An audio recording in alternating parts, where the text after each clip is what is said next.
Hello and welcome back to the Boston Commune.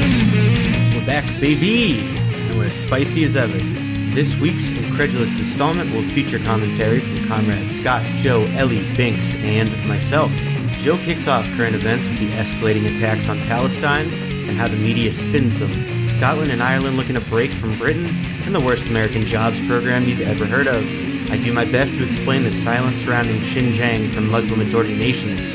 Binx responds to atrocities against the unhoused with a call for collective action. Ellie brings us some German kink, and Scott challenges the way we think. Please do us a favor, share this content, do yourself a favor, enjoy your Epoch. Let's say your kid's school emailed you to announce that every day after lunch, your sixth grader was going to get punched in the face by a teacher. How would you respond to that? That's precisely how you should respond when they tell you that your kids have to wear masks on the soccer field.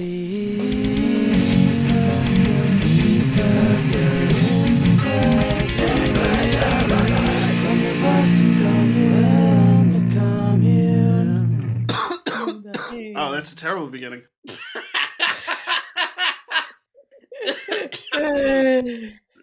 We come back with the sounds of my coughing after hitting a bowl. Yeah, we haven't changed. Anyways, my lungs are, I don't know. Joe's lungs are just naturally bad. Yes, go, Joe. Yeah. G.I. Joe. I'm turning into General Grievous, but like less cool. Francis. Sorry. Ma'am. Joe off. You're off right now.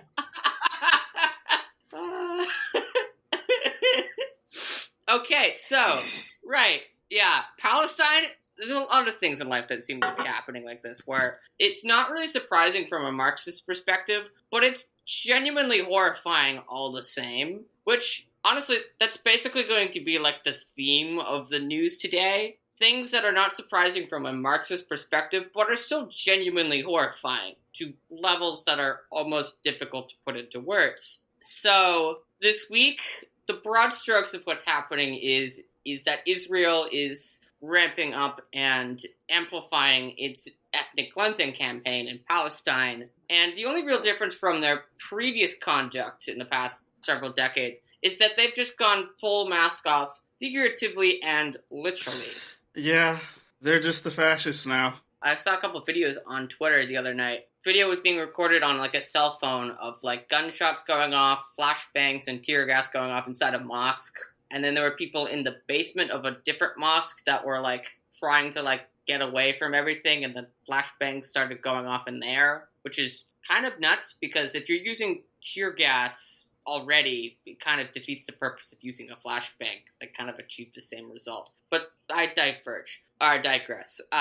Today, I deteriorate. I am, but that's not what we're talking about. So the Israeli Air Force launched an airstrike today that demolished a apartment building in Gaza Strip that has killed about 30 people, and about 10 or 11 of them are children, or were children. In which they dropped white phosphorus. Yeah. Be noted.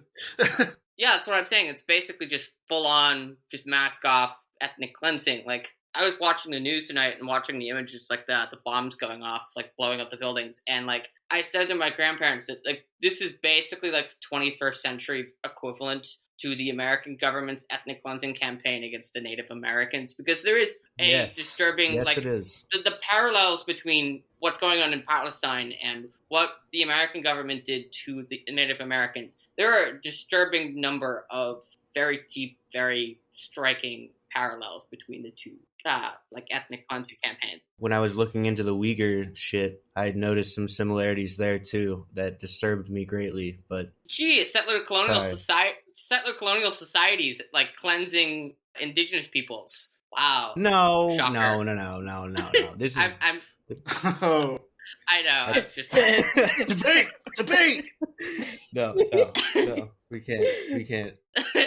But anyway, I was being sarcastic, but white phosphorus, for those who don't know, ignites upon contact with air. So, like if you have to store it, usually you have to soak it in a non-oxidizing solvent, and by the time that shit evaporates, it'll just spontaneously combust. We made great use of that in Vietnam. If you want to see what it looks like, you can watch Annihilation. I was literally going to say that. Watch the Unit 731 film too, just for fun. Yeah, it's a romp. I mean, that was like pre-CGI era. Torture porn. Let's just be real about it. The film's title is Men Behind the Sun. I am a torture porn aficionado. Anyways. It's true. He's got the placard. Joe, keep going. This is awkward. That's a first.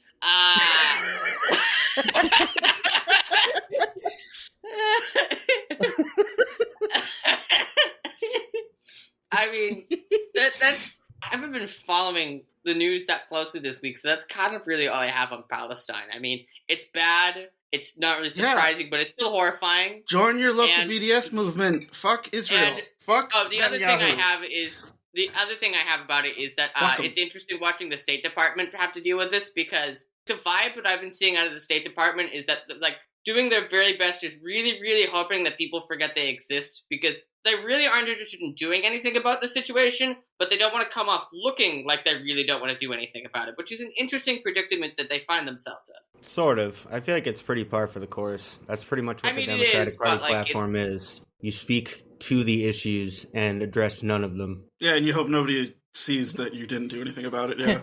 No, it's interesting because the Secretary of State was explicitly asked these kind of questions at a press conference the other day, and just watching him squirm was just so fun for me to watch, because the look on his face is like, fuck, what do I do? What do I do? What do I do? I don't want to say anything, but I have to say something. What do I do? It's like written all over his face. Great. Joe, you said you were watching this on the news. How is the mainstream news reporting this? Are they being truthful, or is it just like, are they? It was a press conference. What's the narrative? The narrative is that Hamas is fighting with Israel, and that it was very difficult to actually get a clear picture of what was going on, because the Western press is so aggressively pro-Israel that the narrative is already very much of like, this is a war zone and Israel is defending itself, and Israel is clashing with Hamas or whatever the fuck. It's like, no, these people are like trying to defend themselves.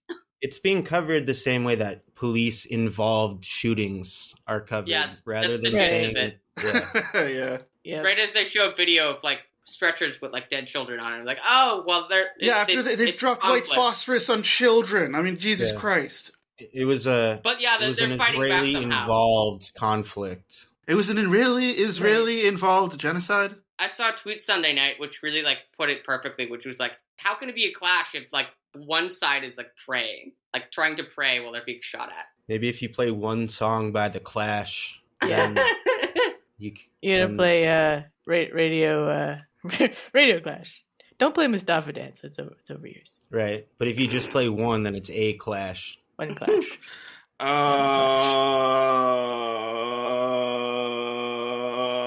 Should we talk about Ireland? Oh shit. I got the joke. Yes.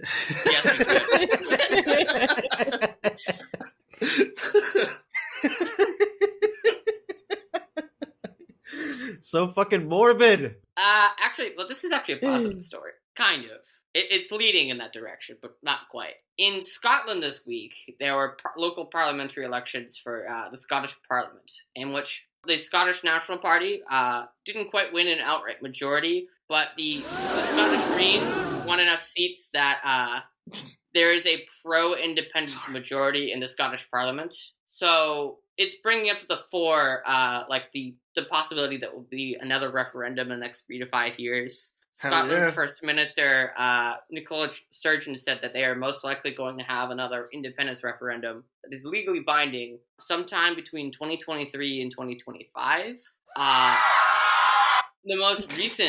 The reason why I think Scottish independence will likely happen by the end of this decade is because of the fact it's been a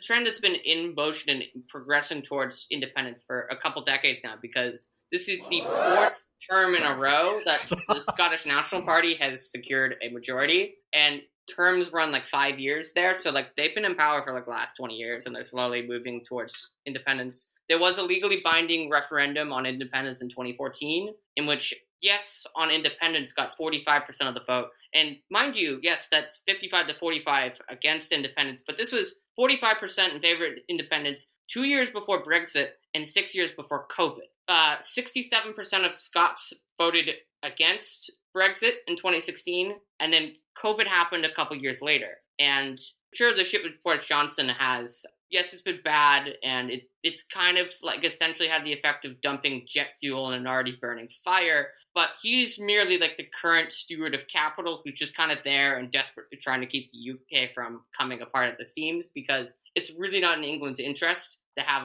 an independent Scotland. No, make like, it come for apart. example, militarily speaking, this would be a disaster for England because most of Great Britain's nuclear weapons arsenal is stored in Scotland.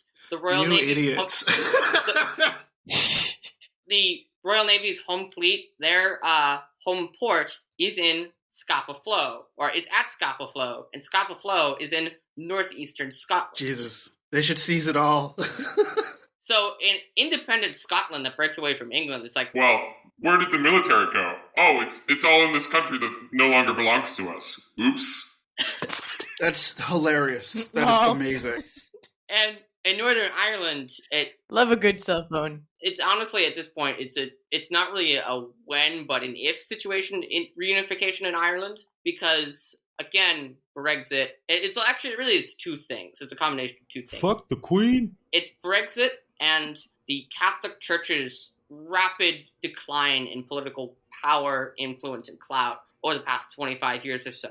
Because Yeah, that honestly fills me with great hope. Mm-hmm. I know it as an ex-Catholic, it brings me so much joy that they are like losing so much power so quickly. Because obviously a lot of the conflict with the whole point of having like Northern Ireland and Southern Ireland, a lot of that was originally like sectarianism, but like both Northern Ireland and the Republic of Ireland have become very much more secular. Like, but it's really, the ball started moving in 1993 when divorce became legalized in the Republic of Ireland, and that was really like that was the beginning of like the slippery slope that in Ireland's rapid secularization, the Catholic Church in Ireland's rapid decline in political power and influence, which was near absolute up until about 30 years ago or so. And it's a combination of Brexit and that, because I saw a poll this week in the Irish Times. Support for reunification in Northern Ireland is now up to 43%. Actually, it's three factors. It's the Catholic Church declining, the resurgence of Sinn Féin, and Brexit, because Sinn Féin is now like technically the largest party in the Republic of Ireland, even though they're not in government, because all of the shit-lib parties joined together to prevent Sinn Féin from taking power last year. And Sinn Féin's in a power-sharing agreement in Northern Ireland, where they have like 50% control of the government there. So Sinn Féin has been quite rapid resurgence in popularity because they're the only actual leftist political option on the Emerald Isle. They're the only like actually viable socialist option. If the Democratic Party was half as left-wing as Sinn Féin, I would almost be satisfied. To put it that way, I would almost be satisfied. They're seizing the means of production. It's a cool name. Yeah. Actually, in Sinn Féin. translated into English, Sinn Féin actually means we ourselves, which was Oh, damn. Yeah? was the slogan for independence 100 years ago. We ourselves, as in like we without the English yoke of oppression. Yeah, that's So- kind of like We ourselves. similar to I the thought you said renaming. be ourselves. No, we ourselves. And also like Similar support to for- the renaming of the former Of- French colony of Upper Volta into Burkina Faso. Oh, yeah. Upright. Yeah. Upright and of peoples. upright men. Yes. Yeah. And so support for reunification in the North is at 43%, and RTE had a poll out 2 weeks ago where support for reunification in the South is at 2/3%, 67%, and in the Irish Parliament they're actually having committee hearings about. They're having committee hearings about like. percent. Yeah, I know my brain is kind of You okay? fuzzy, but that's the okay. fog. Oh. So in the Republic of Ireland, so in the Republic of Ireland, they were holding committee hearings apparently about the fiscal implications of reunification, and it should be interesting. But like, I really hope the Irish are just like, fuck this, we don't care about Northern Ireland's fiscal deficit. Just go fuck themselves. So I think ultimately both of those independence movements will come to fruition by the end of the decade. I can't really speak confidently to what's going on in Wales because I haven't read up enough about like what's going on with the movement for Welsh independence, but like I would like to hope so. I mean, this is a subjective experience. Anything that tears apart England, I'm all in favor of. This is a subjective personal experience I had that shouldn't be seen as reflective of the whole of Wales, but I encountered a Welshman about 4 years ago, and he was like, fuck England, fuck the Tories, fuck them all. Let's seize the means of production. And like, hell yes, yeah. If I wasn't tired and like halfway into the shift, I'd be a lot more excited about this. Like, yeah, Wales is a total trip, stand for dude. Jeremy Corbyn, and I was like, this made my day. I encountered a Welshman 4 years ago. It's very specific. No, they got that holiday in Wales where you put like a horse skull on a stick. What? And Wales is very interesting because it's like it's one of those places where there is still a surviving, very old English, like a progenitor to like modern European languages. Like it's the Welsh language still survives, and some 13% of the Welsh population still speaks Welsh at home or something. Yeah. Same thing with Gaelic actually. Yes, it's similar to Cornish. Yeah, there's two families of Gaelic. One of my friends is from Wales, and his parents learned to speak Welsh as a second language when they were growing up, so they taught him. But like they weren't raised speaking Welsh, but there's like a pretty big movement to keep the language alive. I like that they have the double L because there's some words that have two double L's in a row, so there's just 4 fucking L's. What I found was amazing when I went to Ireland is actually in the western western half of Ireland, English is actually the second language because in Western Ireland, Gaelic is actually the primary language that is spoken over there in that part of Ireland. It's also like now taught in like school, like they're taught like Gaelic alongside like English. So it's rad and sounds cool. It's very rad. It's that way all over Ireland. I've met a ton of Irish people, and they all said that it was taught in school alongside English. It's a very rad place. Honestly, if I had the money and like didn't have student loan debt, I would totally move over there with like the family I already have there. Show the Irishman someday. The weather's fantastic. What's that other thing? Talk about Biden and how he sucks. Okay, so moving on from the smells positive, like poop. Moving on from the unusually positive news coming from me, back to the baseline of we're all doomed. So this week, I mean, there you go. It's not. There's the baseline. It's again a story that, from a Marxist perspective, is not surprising, but is still genuinely horrifying because saying all this from a Marxist perspective, yes. Because love you, Joe. It is definitely the kind of thing that like you hear, like it makes you feel like one of those. It's like really like one of those stories that like you hear makes like you vomit and piss yourself at the same time. Yeah, it makes you vomit like shit into your own asshole. You hear about it. Like Biden has said that. Biden has said that like he is going to start enforcing a rarely enforced federal unemployment insurance law that is basically like if you are offered a quote unquote suitable job, if you're on unemployment insurance, you have to take it, and if you don't take that quote unquote suitable job, you will get cut off from unemployment insurance. And this is some bullshit. So basically, I mean, Joe's right. It's not surprising, but well, it's not surprising because like one of the primary enforcement mechanisms of capitalism in terms of like the labor market is coercing people into the labor market with the threat of destitution and subsequent starvation. But like the state offering an actual alternative to this, in which you have several industries, like most notably the restaurant industry, like being like, fuck, our entire business model is predicated on this form of coercion. And the state is offering an alternative to this. We are finding out the hard way. We are finding out on the business end that at-will employment actually cuts both ways. And when workers have an alternative, they can be like, fuck this dangerous job that pays us nothing and which requires us to be in dangerous working conditions, wear a mask all fucking day, which I can say as someone who's going to have to do this tomorrow, I'm going to fucking hate, and have to deal with irate, angry, like rich white people, like complaining that their food order isn't done quickly enough. If workers have an alternative, of course the rational thing would be to be like, no, fuck this, I'm not doing that job when I have a viable alternative that does not make me miserable. And the state is undoing that little bit of a monkey wrench into the whole system. They're going from a capitalist perspective, they're fixing the problem by forcing all of the poor people to go back to work. And what I say about the capitalism, what we gotta do is just flush it down the toilet. Get rid of it. You heard it here first, y'all. For some reason, I'm so stupid. My brain's response to like forcing people to take jobs was like a bluegrass guy with like a banjo being like, "This wasn't what we mean by universal jobs guarantee."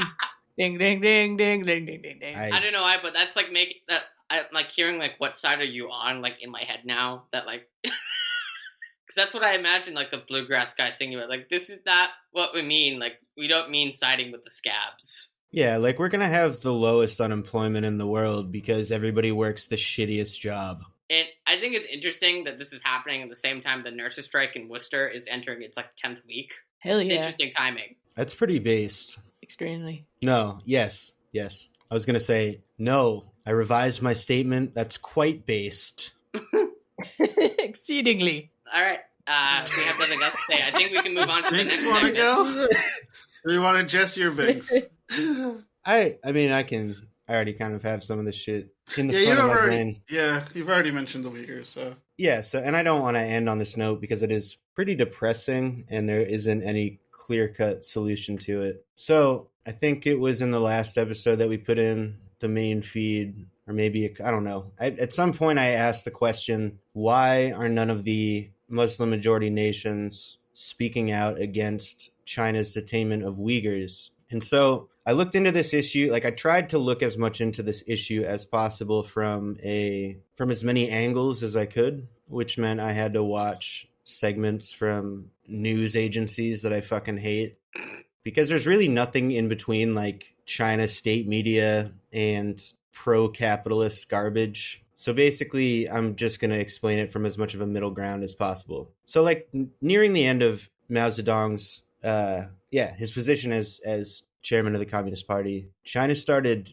doing a fair amount of aid to fellow socialist nations. I guess at the peak of that aid, they were giving 2% of GNP to other nations. And then with the Deng Xiaoping reforms, they did a lot of economic restructuring, but they also definitely had the room to do so because having collectivized so much up until that point, people were slowly but surely, well, actually very rapidly, to be honest, being brought out of the complete abject poverty that was thitherto normal for the average Chinese citizen. I mean, still the standard of living is still lower than it is in nearly any Western nation, but considerably higher than it was. But with the Dengist reforms, foreign aid kind of started to become more of an investment opportunity. And so China's really good at playing this long game. They're much better than the United States, to be honest. Well, that's a significant understatement. I mean, the United States can't figure out what it's doing next week from now. Like, the American strategy is literally just to overwhelm the nation. Whatever nation has resources, we just overwhelm it with military presence. And if that doesn't work, sanction the living fuck out of it. What it seems like China has done over time is develop mutually beneficial relationships with a lot of countries in Africa, South Asia, South America, for instance. So there's an official development assistance, which is called ODA, and that is where they basically get some sort of a concession, but in reality, a return on investment. So they will give financial aid for the purpose of helping that nation develop infrastructure. And in return, they get some of the capital generated through that improved infrastructure. And now they're doing this primarily in Africa with developing like the energy sector. Ethiopia, Zimbabwe, Cameroon, Nigeria, Tanzania, Cambodia. That's not in Africa, but you see the point. Some of this is loans, which to me is very similar to like the way that the colonial nations wield loans through the World Bank and the IMF over these quote unquote developing countries, and then use that as almost a way to inject political programs that otherwise would have not developed naturally, sometimes through like directly bribing officials or whatever, and sometimes through like military intervention that ends up getting sort of swept under the rug by whoever's in charge. But this is different. It's reminiscent of that, but it's much smarter. China has a policy of like non-intervention. They tend to, at least from what I can see, they don't really have any sort of an ideological criteria for the nations that they give aid to. They're pretty much down to work with anybody. But as these nations are receiving aid from China, they're basically realizing, well, China is going to be the next fucking global power. It's not going to be the United States anymore. This is a serious competitor financially on the global stage. And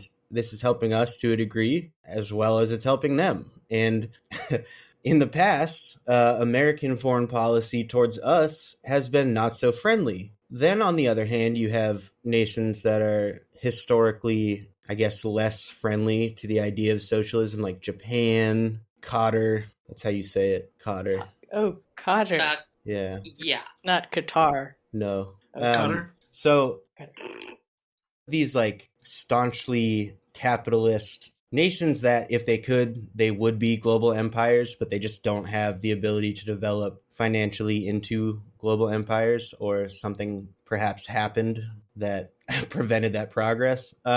They are speaking out against China from both sides. I looked back through news archives from like the beginning of the millennium, and these nations that like, you know, the United States is friendly with because we trade, they were calling China out for basically being foolish, and because they aren't as capable of central organization, or they don't have a secure enough like police state or whatever. Like basically they're opening themselves up to be in danger of terrorist attacks, and the workers that they are farming out to other nations to help in the development of these the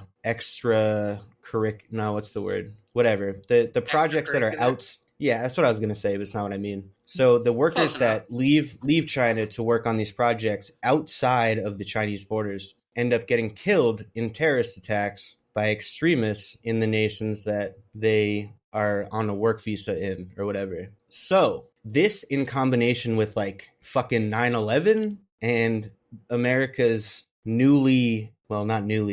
recommitment to the quote unquote global war on terror, kind of set China up to corner this portion of China, which is the Xinjiang province. It's like northwestern China, to corner the Uyghur Muslims who live in that area. The way that, I'm listening to some shit, but it's not music right now. It's like, because it's slam, it's like people dying and shit.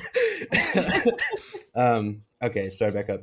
So like in America, there was a lot of pretty much direct just genocide. We have slowly cornered the indigenous populations into smaller and smaller areas of land to access those resources that they're sitting on top of. China has done the same thing with the Uyghurs. They live on very rich resources, particularly metals, precious metals that they want to mine. And so while they're pretty good at doing business, you know, outside of China and gaining access to oil fields, etc., these local resources are like a cash crop. Like that would be great for their exports. So with pressure mounting on them from other global powers to crack down on terrorism, they basically took that opportunity. But keep in mind, they're aiding these other nations that are Muslim majority who otherwise would not have the same quality of infrastructure without this financial aid from China. So now do you start to see where some of the conflicts of interest come into play?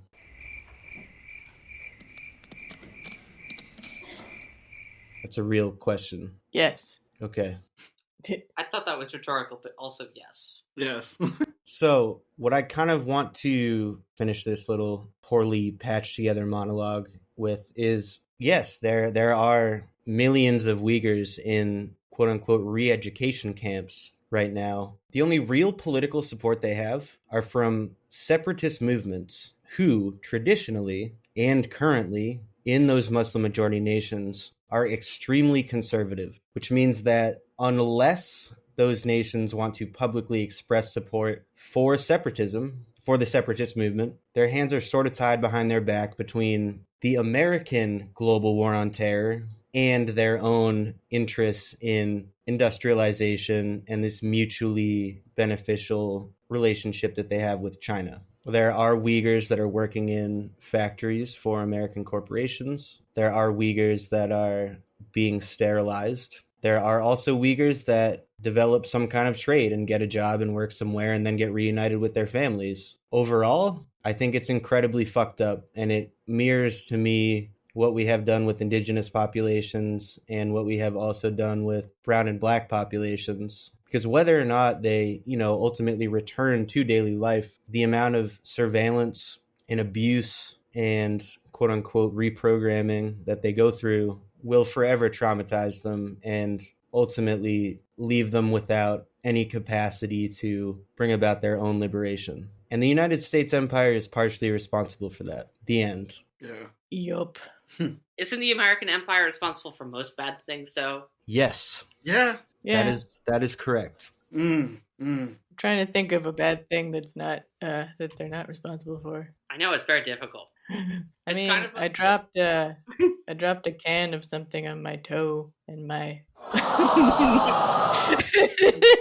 and my nail has a big old bruise under it. I could probably find some way to blame the American Empire for that. Yeah. I mean, capitalism in general is like basically every single thing. I actually said this to my grandpa today because I was shitting on Charlie Baker. He's like, see, he's an equal opportunity offender. He hates both parties. Like, no, I just hate capitalism, and they both support it. And like, if you peel back all the enough layers, basically everything, the root problem is capitalism. Capitalism. Binx, you want to talk about mutual aid? Something do.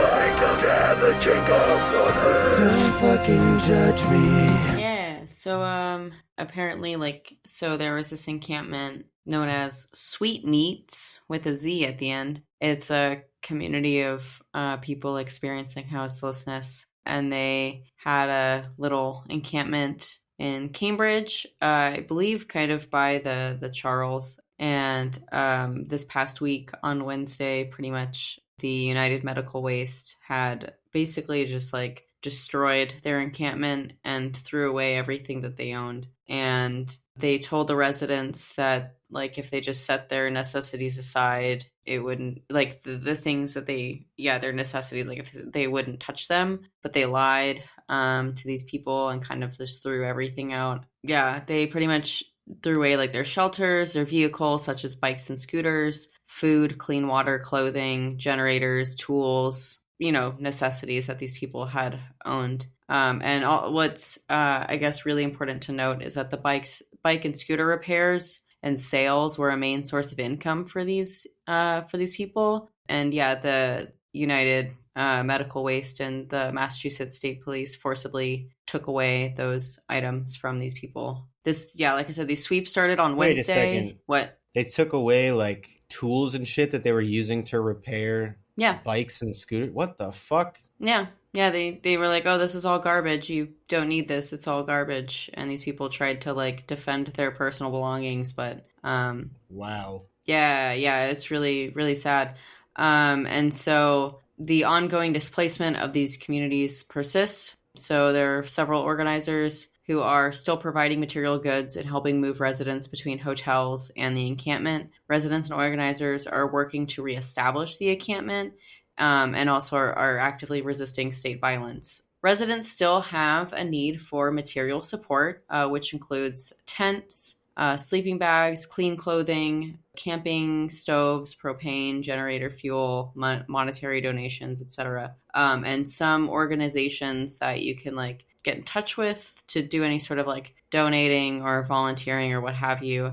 Chrysalis Collective has been doing a lot of work. So has Warm Up Boston, Mass Line, and also the New England Front Against Fascism.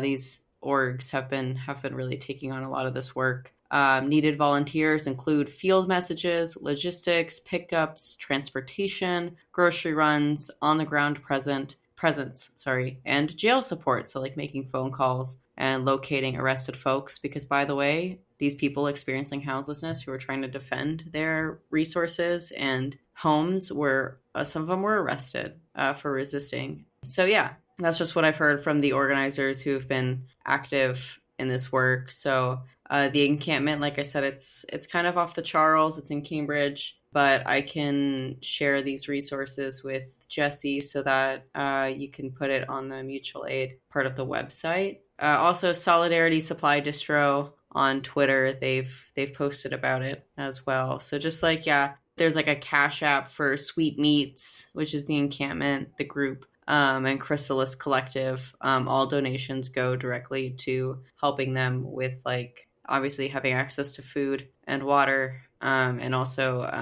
like I was saying, Chrysalis Collective has been, and Warm Up Boston has been connecting them to like hotel reservations so that they're not completely without a place to sleep. So yeah. Hell yeah. Yeah, that's your mutual aid stuff. That is very sad. And then on the other end, very enheartening. What's the opposite of disheartening? You can't just say heartening. No, heartening is the word. Encouraging? Okay. I don't know. Yeah, encouraging. Yeah. Solidarity Supply Distro. Heartening. Regular ass heartening. I know they did like really good work. Regular ass heartening. Closer to the beginning of the COVID bullshit in Boston, they got a ton of food to kids. So, support them. So support those people. And endorse their actions. Officially, yeah. They're comrades. Yeah. Yes. Thank you, comrade. Thank you, Binx. You can go to sleep now. I know you're tired, but you did a fantastic job breaking that down for us. Yeah, and I'll probably go to sleep because I have to be at work at 7 in the morning. All right. Okay. Okay. Lose half the podcast. Do I have to do anything specific before I pop off, or tell us what your Twitter handle is or whatever? No, I mean, like, can I just like exit out of that? Oh no! You gotta tell us what your Twitter handle is, and then you can leave. No, because it has to render. So, but don't before you close the window out. Oh, I get what you mean. Yeah, Joe, what's your Twitter handle? While I'm trying to figure this out. Yeah, no. You can find Joe on Twitter at JLFB.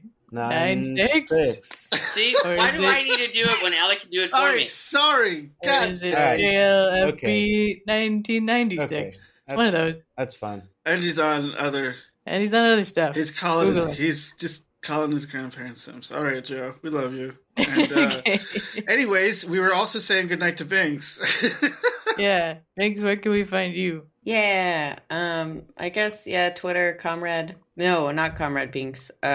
Twitter, my Twitter handle is it's That's now so cute. It's now Binx River. Refer to yourself as Comrade Binx. I know. I could do that. But it's Binx River. Binx River. Yeah, that's where you can find me is the tweeter. Is it BINX Binx? Yeah, BINX Binx River RIVER. Thank you. Yes, thank you. Good night. Ellie, what's up? Eli, what's up? I'm here. What's up with you? What can't be made up is what I mean. Oh, well, give me a second. Joe, are you gonna leave the call or are you just gonna hang out? I'm just taking a Whatever. second. You're waiting for him to leave so you can say mean things behind his back that he'll theoretically then later hear on the show. That piece of shit, Joe. Fucking piece of shit. So sick of his bullshit. Oh, God. I'm just kidding. Oh, shit, I'm not muted. You can make this shit up with Comrade. Yeah. German police say grenade-shaped item enforced with sex toy. Yeah, it's nothing too long, but it made me smile. I mean, it's about some like other country, and it's like weird and sexual, and the police are involved. So it's a yours type of thing. Yeah, it is on point for the if there is such thing as a status quo for us. This is fucking it. Yeah, pretty much. I mean, I guess I learned from this article that the discovery of forgotten or hidden munitions is still a regular occurrence in Germany more than 75 years after the end of World War II. So I guess that's all of the context that you need for the rest of the story, which is basically a jogger. Somebody was jogging in a Bavarian forest. Somebody was jogging, all right. He was jogging in a forest and found a bag which had a thing in it that looked like a grenade. And so they were like, oh shit, this could be an actual grenade.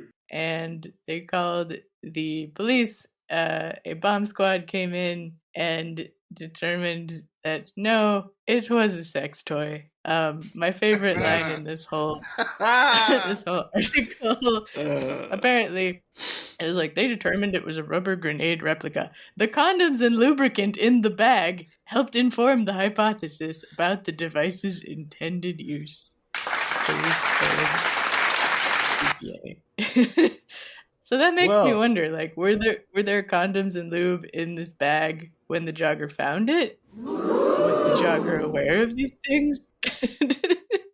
Like, it's great either way. I'll bet you there's a bag somewhere with an actual grenade, condoms, and lube in it too. Yeah, and maybe even in Germany, and maybe even in a Bavarian forest. We're not filled with Stop, sorry. It could have been an identical bag, like 50 feet away, that they just overlooked. Yeah, there's like another bomb over there, actual bomb. But the greatest thing is that apparently the part of the police investigation, like, they didn't stop at being like, oh, there's condoms and lube in this bag. They were like, let's just double check and, check the internet. And there's a quote, it's like, an internet search confirms the suspicion. There are actually sex toys in the form of hand grenades.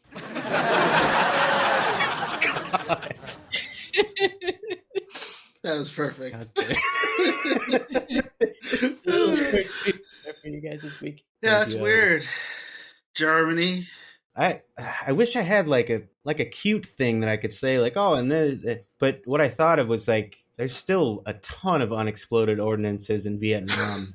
Like farmers, I mean, to this day, basically are at risk of just, while tilling soil, accidentally fucking blowing their faces off. Yeah. You can definitely thank the United States for that one. Didn't we talk about this at some point, like a long time ago on an older episode? We talked about like the staggering amount of bombs that were dropped on Vietnam. And it was like just absurd. Like an absurd There were more bombs dropped on Vietnam than were dropped by all nations in the entirety of World War II. Oh, we are the best. We're the best at war. Yeah, but China's like this is the thing about the situation with China, that to me it's almost like karmic justice in a way. It's like they're fucking better at capitalism than we are. Like, they figured out how to do this globalization shit in a way that America likes to pretend it can, but they can't. Like, China just is better at it. And I feel like on some level this is almost, I do agree with this. Yes. It's almost like, it's like at some point their policy just changed to like, all right, well, if we have to do shit this way, like that, we'll do it. You're not going to like it, but we'll fucking do it because we're better at it than you are. And that's kind of where we're at now. We have terrible relationships with pretty much everybody except for like what? Israel? France. No, not even. Like, we both said France. No. That's not even true. That's not even true, because I remember a few years back, Canada? French people hated when fucking American tourists came to France so much. Came to France. They hated them so much that there was like a public service announcement that was like trying to like convince French people to be nicer to tourists because. Oh wow! Jesus. Yeah, I want to find that. So not even the French fucking like us, yeah. I mean, I don't really like anybody. Whatever. The Israelis, they like us. I said it's so weird. Israelis like this. Yeah. Israelis. Yeah. I guess I had a thing I was going to say that, like, it's not weird that no one's here, but whatever. No, just kidding. It. Well, anyways, like, everybody's talking about it. Mr. Elon Musk hosted Saturday Night Live this weekend, which I didn't watch because I don't watch TV. My friend Cam was like, I did not. I watched the skit, but it was self-harm, and I deserve better. Yeah, I watched a couple skits on Twitter when they were posted, but like I didn't like actually watch the whole show, and I didn't even watch the whole like segments that were posted. But like, my whole thing is like, Elon, if what he was doing was in like the hands of the people, like I think we would all kind of like, it would be a good thing, is my point. But like, my thing is that like, there's this weird hyper focus on like personalities, and I get it. Like, it makes sense because like we live in a capitalist system where everybody feels kind of useless, and like it's kind of like everybody's kind of imposed their own sort of like I am God sort of narrative to their life, where like they are the most important aspect, and like they have main character syndrome. Yeah, but like not really that so much as it's just like you have to kind of like to justify yourself among how like useless like late stage capitalism makes you feel. You kind of have to like elevate yourself a little bit in a way. You have to pretend that what you're doing is more important than it really is. Like you have to pretend that your posts are going to change the world. You have to pretend that like the way you talk to your coworkers about politics is going to change their mind and stuff. You know, you have to try.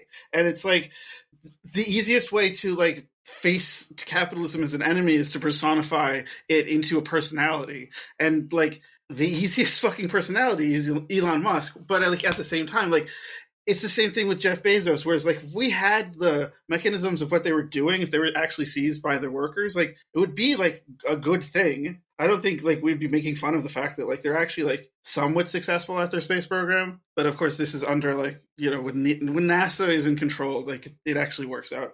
When the government has more control, it actually works out. And that's just like, I think we need to focus more on teaching people about how the system is bad and what we can do to put pressure on the system, and not really like we need to stop having a hyper focus on like an individual. And we need to view individuals like an Elon Musk or like a Jeff Bezos or like fucking like your local fucking like shitty like real estate developer. You have to treat them as a person that like they failed their humanity, and that's the problem. And you have to try to change their perspective. And if you can't, you can't. But like you have to start off as a point of like they're not evil. They've just failed, and then you can like that can come with a compassion where you can try to change their mind, and it's, you know, it's hard. Elon Musk like is a shithead. Extremely misguided. Yeah, and it's, you know, capitalism is it's a matrix that's hard to break out of mentally and emotionally, and certainly like your routine and how it shapes everything that you like see and do and think, and so, you know, it takes years, man. We're not like, I don't even think I'm fully out of it, but you know, I have to go back to work. I gotta work again. That sucks ass. I gotta fucking put my nose to the grindstone for the man. Fuck it. Yeah. I gotta do that tomorrow too. Oh. Yeah. That's where we're at. Show my kid bar spicy. Anyways. What? We might be more tired and more punchy and spicy. Never mind. Fuck it. You know. Yeah. Yeah, just fuck it. Yeah. Fuck it. Pop it. I create life! Pass it. Hand it. Yeah, give me the other half of that Eddie Redmayne. Do it. Give me that one, or come on, give me the rest of the Eddie Redmayne. Yeah. No, that's a different one. Fuck. You begged me to do it! All right, fucking crap. Go! No!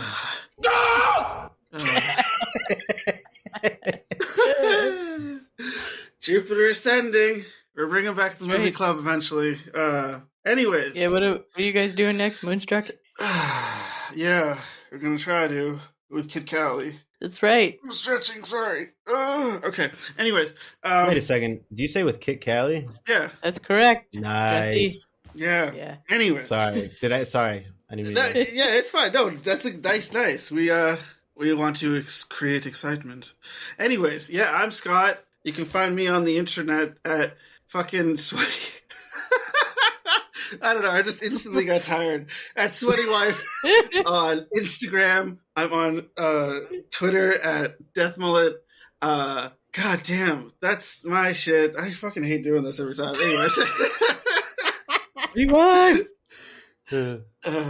I'm Ellie. I'm not anywhere. How dare you!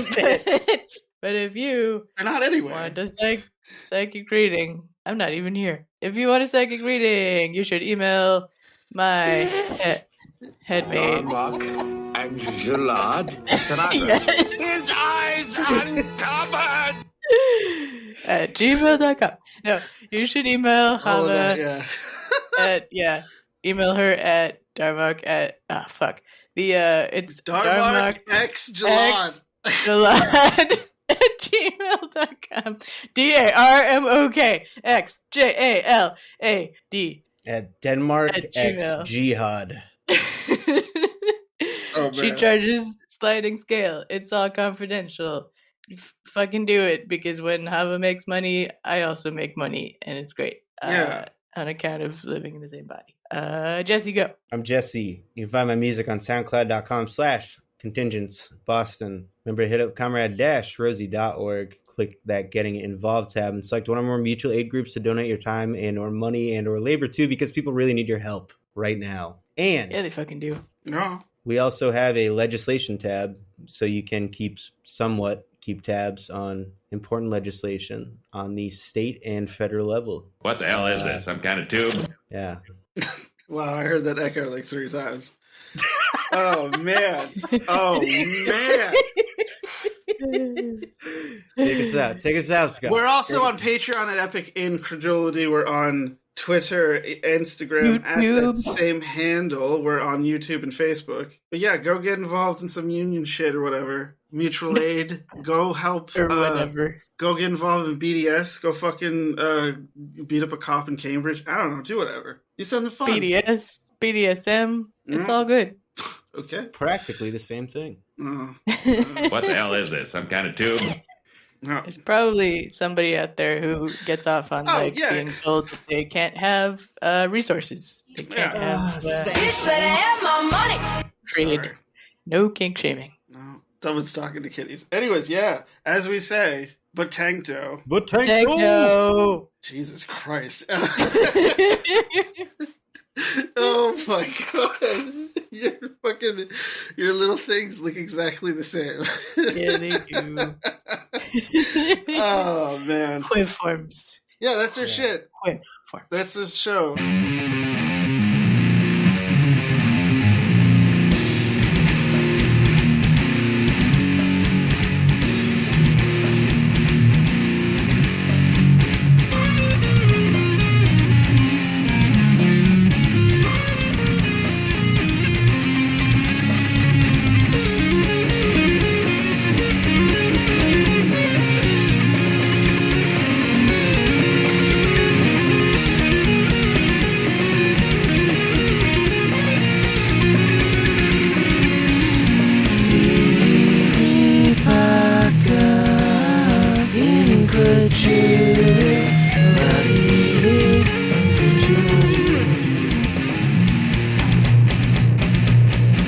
From the Boston Commune. Yeah. That's What? your. A little piece of dip flew out of my mouth and hit the monitor. Oh, gross. Yeah. Oh no. It was like a little gymnast. Ooh.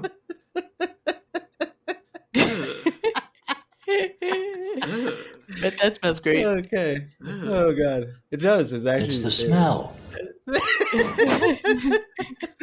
All right, I'm gonna stop. Oh god.